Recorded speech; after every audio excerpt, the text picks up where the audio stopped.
నేను 37 సంవత్సరాల నుంచి సాగు చేస్తున్నా అక్కడనే. మా అత్తమామ అంతకన్నా ముందు చేస్తున్నారు. మా అత్తమామ చేసి ఒక 40 ఏళ్ళు చేయొచ్చు వాళ్ళు. నేను 37 సంవత్సరాల సంది నేను చేస్తున్నా. ఎవరో ఒక ఆయన వచ్చి మొత్తం దోసుకుంటుండు, అక్కడ భూములన్నీ దోసుకుంటుండు. మొత్తం 5-10 లక్షలు ఇచ్చి కొనుక్కున్నా అని చెప్తే మరి కొనుక్కున్నాడేమో అనుకున్నాం. నా పొలంలోకి నేను ఓనికే గేటు పెట్టేసిండు. గేటు పెట్టేస్తే గేటు పెట్టొద్దని అడ్డం పోతే మా ఆయనను కొట్టిర్రు. వేరే బోన్సర్లం పెట్టి కొట్టిస్తారు, ఒత్తేస్తారు దెబ్బ కనిపించకుండా. నేను పోతుంటే కూడా ఫోటోలు తీస్తారు. అక్కడ 50,000 పెట్టి మేము కడీలు తీసుకొచ్చి అడవి పందులు మేయకుండా సేను మొత్తం తయారైనాక కూడా అడవి పందులు మేసాను. మేము అక్కడ కంచె వేసుకుంటే ఆ కంచెను నైటే తీసేసిరు. ఎవరు తీయమన్నారు, ఇట్లా ఎందుకు చేసిరు, మాకు ఎందుకు చేస్తుర్రు ఇట్లా అంటే సుధాకర్ తీయమన్నాడు. ఏ సుధాకర్ అంటే తిరుపతి సుధాకర్ అని చెప్తారు సార్. ఇట్లా చేస్తారు. నాకు ఒక 10 ఆవులు ఉన్నాయి. అక్కడ గడ్డి పెట్టుకున్నా, పొద్దుగాల పోయి నేను గడ్డి కోసేసుకోవాలి. అక్కడ కూర అలుక్కొని నేను రోజుకు 500-800 వస్తే నా జీవనాధారం నడుస్తుంది. అక్కడ నన్ను పొలం మీదకి నిలగొడితే నేనేం చేయాలి? వెళ్ళిపోండి మీకు కూడా ఇస్తాం 10 లక్షలు అంటారు, 5 లక్షలు అంటారు. 5 లక్షలు పెడితే ఒక ప్లాట్ వస్తలేదు సార్, ఒక దావత్ కూడా అవుతలేదు. వాళ్ళు ఇచ్చే పైసలు ఏమిటికి అయితే మాకు పైసలు వద్దు, మాకు భూమి కావాలి. మాకు భూమి మీదనే మా జీవనాధారం.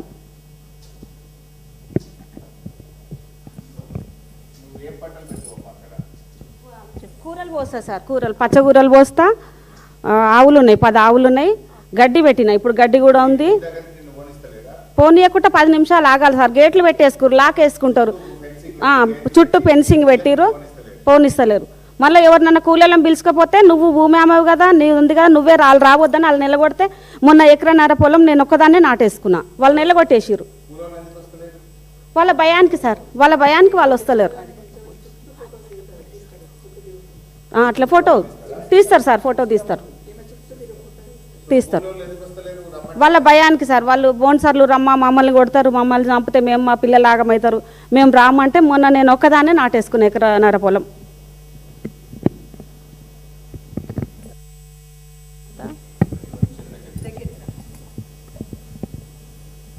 మా మామ పేరు జంగయ్య, మా ఆయన పేరు గుడాల బాబు. మేము మా అత్త మా మామ కందులు జొన్నలు 70 ఏళ్ళ నుంచి ఉన్నాము మేము భూమి మీద. నా పెళ్ళయి 20 సంవత్సరాలు. నేను వచ్చినాక కూడా మొన్న దాకా 3 సంవత్సరాల దాకా వేసినాం పొలము.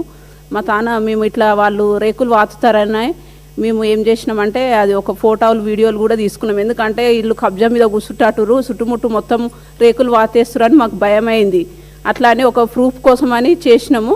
కానీ ఇప్పుడు నిన్న మొన్న మళ్ళీ వర్షాలు పడతాయి, కందులో జొన్నలో పుంటిత్తులు అలుక్కుందామని పోతే మా ఆయనను లోపలికి రానిస్తలేరు. నువ్వు ఒకసారి రా అని నన్ను కూడా పోతే ఆడవాళ్ళని పెట్టి కూడా రౌడీ షీట్లను పెట్టి కూడా మొత్తం ఇది చేసిర్రు.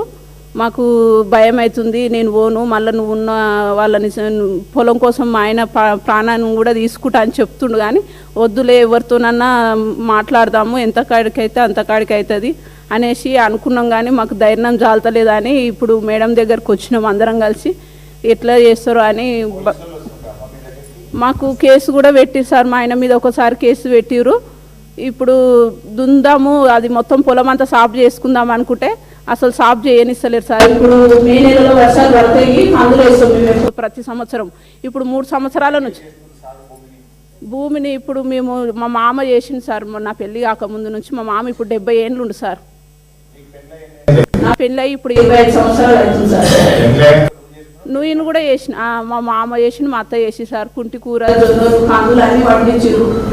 కానీ ఇప్పుడు మాత్రం రాణిస్తలేదు సార్. గేట్ కాడికి పోయినా కానీ వాళ్ళు పోలీసులు ఆడపట్ల పోలీసులకు ఒక ఫోన్ చేయాలని మాకన్నా ముందు వాళ్ళే పోలీసులే ఉంటుంది సార్. అసలు ఆడపట్ల పోలీసులు పేదలకు సహాయం చేయాలి కానీ వీళ్ళు వాళ్ళకు సహాయం ఎందుకు చేస్తారో నాకు అర్థం కాలేదు సార్. ఒకసారి పోలీసులతో కూడా నేను గొడవ పడ్డా సార్. అంటే నువ్వు ఈ నుంచి నువ్వు అసలు మాట్లాడకంటే నేను కరెంటు వైరు పట్టుకుంటా, నా పొలం కోసం నేను పానమన్నా తీసుకుంటా, కానీ నా పొలంలోకి వెళ్ళి నువ్వు దున్ననిస్తలేరని అంటే సరే అని ఆమెను వదిలేసేయని అప్పుడు ఫోన్ చేసిరు సార్. సుధాకర్కు ఫోన్ చేస్తే నన్ను లోపలికి కొనిచ్చిర్రు, ట్రాక్టర్ లోపలికి కొనిచ్చిరు సార్ పోయిన సంవత్సరం. ఇప్పుడు 2 సంవత్సరాలు అవుతుంది సార్ దున్నక. సుధాకర్ చెప్పినట్టే పోలీసు వాళ్ళు వింటారు సార్. అన్నీ ఉన్నాయి సార్. మోటార్ లేదు కానీ వర్షాలకు పండిస్తాం సార్. మాకైతే లేదు, మాకుంది సార్. మాకున్నది సార్. బోర్ వేసుకున్నాం మేము. బోర్ వేసుకొని కూడా ఇప్పుడు 38 సంవత్సరాలు అవుతుంది సార్. బోర్ వేసుకున్నాం, మేము బోర్ వేసుకున్నాము, అప్పటి నుంచి వరి పండిస్తాం మేము. ఆవులు తెచ్చుకొని దాంట్లో మీద పచ్చగూరలతోటే బతుకుతా సార్. మొన్న పంట కోద్దామంటే గేట్లకేం రానియలేదు సార్, చిన్నగా ఉంది గేటు. ఆ గేటు పెడితే ఎక్కడ మన రాగన్నగూడ నుంచి అవతలకేని తెస్తే అక్కడ నుంచి వాగు వచ్చింది. వాగు వస్తే ఒక నెల రోజులు వాగు మిషన్ రానియలే. ఆ నెల రోజులలో నా చేనంతా ఖరాబ్ అయిపోయి 40 సంచులు అయ్యేటి 25 సంచులు అయినాయి సార్. పడదు సార్, అది పడదు. మాకు అప్పట్లో కాంగ్రెస్ ప్రభుత్వము మాకు ఇచ్చింది బతుకుమని మా మామకి ఇచ్చిర్రంట. కాంగ్రెస్ ప్రభుత్వము మా మామకి ఇస్తే మేము దాంతోటే బతుకుతున్నాం. ఇప్పుడు ఇవ్వాలని కోరుతున్నాం సార్. ఇప్పుడు అవి ఇవ్వాలనే మేము కొట్లాడుతున్నాం సార్. సార్ మేడం దగ్గరకు అందుకే వచ్చినాం. మాకు నష్టపరిహారం చాలా జరుగుతుంది.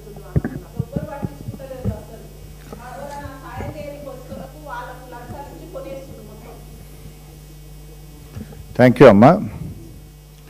సో విన్నారు, రైతుల బాధ ఏందో విన్నారు. చాలామంది ఇంకా రైతులు బయట కూడా ఉన్నారు, ఇక్కడ కుర్చీ ఉండదని ఇద్దరిని మాత్రమే తీసుకున్నాం. సో బేసికల్లీ ఈ భూములకు చాలా పెద్ద చరిత్ర ఉంది. నేను ప్రెస్ మీట్ అయిన తర్వాత కూడా మీకు అన్ని డాక్యుమెంట్స్ ఇస్తాను. ఇంకా వివరంగా ఏదైనా క్లారిఫికేషన్ కావాలంటే కూడా మీడియా మిత్రులకు నేను ఇస్తాను. ఈ నాదర్గుల్ భూములకు సంబంధించి ఇది చాలా ఏళ్ల నుంచి పోరాటం జరుగుతూ ఉంది. నాదర్గుల్ భూములు శివరాజ్ బహదూర్ అనేటువంటి వ్యక్తి ఈ భూములు తనకు చెందినవిగా నిజాం నుంచి తనకు వచ్చినట్టుగా మరి శివరాజ్ బహదూర్ గారు ఈ భూములను చాలా సంవత్సరాల నుంచి క్లెయిమ్ చేస్తూ ఉన్నారు. అయితే శివరాజ్ బహదూర్ గారికి సంబంధించి మరి వేరియస్ కోర్ట్స్లో కేసులు జరుగుతూ ఉండే. 2005వ సంవత్సరంలో ఈ కేసుకు సంబంధించి అప్పటి ఆర్డీఓ గారు రంగారెడ్డి జిల్లా కోర్టులో ఏం చెప్పారంటే, further RDO stated that no declaration under land ceiling laws were also filed by the petitions and this land belongs to government అని 2005లో కూడా చెప్పారు. తర్వాత 2007లో ఈ ల్యాండ్కు సంబంధించి అప్పుడు ప్రతిపక్ష నాయకులుగా ఉన్న చంద్రబాబు నాయుడు లెటర్ ఇది. 2007లో చంద్రబాబు నాయుడు ఉమ్మడి ఆంధ్రప్రదేశ్లో రాజశేఖర రెడ్డి గారు ముఖ్యమంత్రి, చంద్రబాబు నాయుడు ప్రతిపక్ష నాయకుడు. ఇది చంద్రబాబు నాయుడు రాసిన లేఖ, అప్పటి ముఖ్యమంత్రి రాజశేఖర రెడ్డి గారికి చంద్రబాబు రాసిన లేఖ. ఈ ల్యాండ్ గవర్నమెంట్ ల్యాండ్ అని, ఈ ల్యాండ్ మరి కొంతమంది మరి కబ్జా పెట్టే ప్రయత్నం చేస్తున్నారు, ఈ భూమిని కొట్టేసే ప్రయత్నం చేస్తున్నారు, ఈ భూమిని కాపాడాలని ఆనాడు చంద్రబాబు నాయుడు పోరాటం చేసిండ్రు. ఆ భూముల దగ్గరికి వెళ్ళారు, ఆయన పెద్ద ఎత్తున పోరాటం చేసి అప్పుడు ముఖ్యమంత్రి గారికి రాసిన లేఖ ఇది.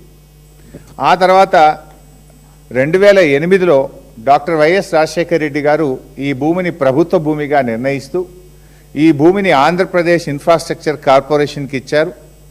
ఆంధ్రప్రదేశ్ ఇన్ఫ్రాస్ట్రక్చర్ కార్పొరేషను యూనిటెక్ అనేటువంటి ఒక కంపెనీకి కూడా కొంత భూమిని అలొకేట్ చేయడం జరిగింది. ఆ తర్వాత 2015వ సంవత్సరంలో అంటే వేరియస్ కోర్టులో కేసులు జరిగి 2015లో సుప్రీంకోర్టులో ప్రభుత్వం ఓడిపోయి ఈ భూమి శివరాజ్ బహదూర్కు చెందిన భూమిగా 2015లో సుప్రీంకోర్టు ఆర్డర్ ఇచ్చింది.